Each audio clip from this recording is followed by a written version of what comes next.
Malaysian Sheikh Muzaffar Shukor and Faiz Khalid prepare to make national history as the country's first astronauts to venture into space. The pair fought off competition from 11,000 contenders who applied for the chance to travel to the International Space Station.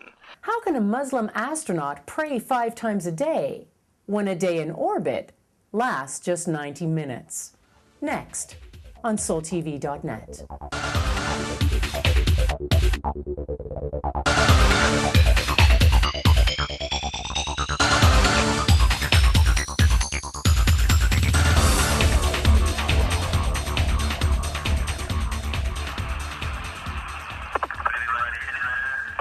5, 4, 3, 2, 1. Engines at full thrust. Immediate launch. Liftoff of the Soyuz rocket and Expedition 16 to the International Space Station. Unintelligible.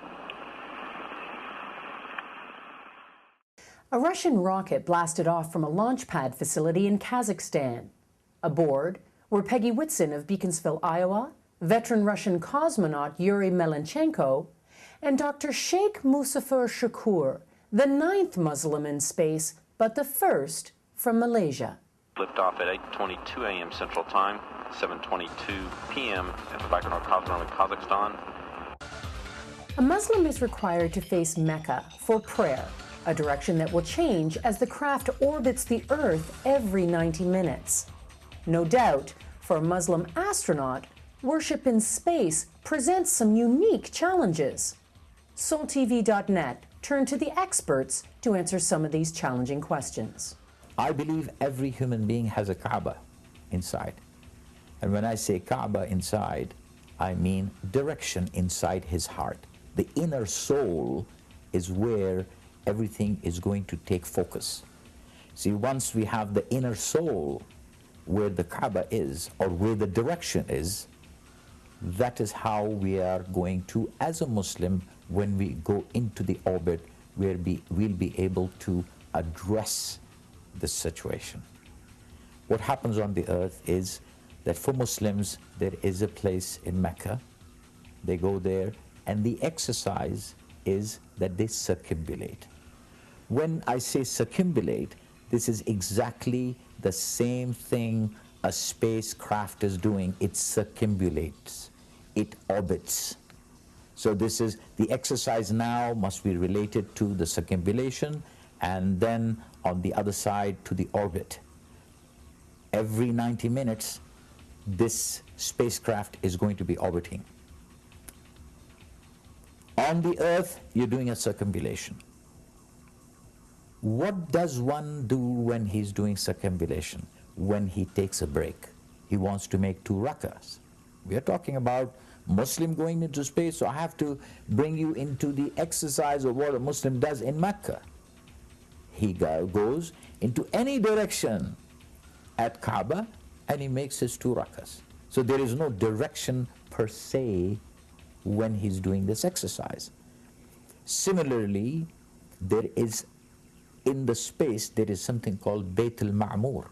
Because we are discussing about space, we already know as Muslims that there is space. And on the Bayt al-Ma'mur, which is in the revelation, which is the Quran for us Muslims, Bayt al-Ma'mur has been revealed in Surah At-Tur, and he's talking about, Allah is talking about Bayt al-Ma'mur. Now, who's doing the exercise in around the Bayt al-Ma'mur? Are Malaika, and these Malaika are not seen by us. So, bringing you all back to the subject of orbit, bringing you back to the subject of a Muslim going up in the space, we now have to address the fact, how is a Muslim going to be praying? So if the Muslim has a Kaaba in his heart, a direction in his heart, then he can be praying while in space. Because what we have to understand is that praying whilst in the orbit is not praying as you are on the earth. One, because the element of time, you have to go back to the element of time, which I said earlier on. Element of time in space is void of rest. element of time on the earth is void of rest. No clock goes in reverse. Every clock goes forward. So when we are doing an orbitation around the earth, we have to what they call ijtihad. You have to now make on your own, understand that I'm going around, and now let me concentrate to my direction within my inner soul to pray. Not necessarily that you can pray the same way you're praying it in the earth. Cannot. It's not possible that you pray like this. Dr. Shakur, the Malaysian astronaut, said, and I quote, "Being a Muslim and going into space is a big responsibility for me, not only for the Malaysian people, but for all the Muslims all over the world." The International Space Station, ISS, will orbit the Earth 16 times every 24 hours. Cancer research will be the Malaysian astronaut's first main priority aboard the International Space Station. He should not take his focus away from why he's going up. Because when he's going up, he is being asked by the scientists, the society here on Earth is going to look for some answers. Oh, what did you see there? You know, is there life there? Is there water there? Which part of which side of the capsule do you see the sun? This is what he's going for. He's not going for his prayer. Prayer is personal. Yes, he can do remembrance, and then he must do the work he's being asked to do, which is, as a scientist, go up there, bring back something which is of knowledge and which would provide for the progeny of this earth, earthlings. You're not bringing any.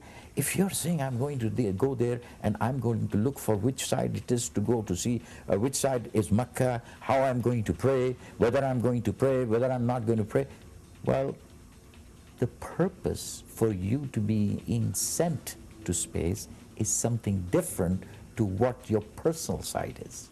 You see, ibadah is personal. So zikr, remembrance, is a very good ibadah. If he does the remembrance, Allah knows, and this will be beautiful for him. For SoulTV.net, I'm Patricia Rayner.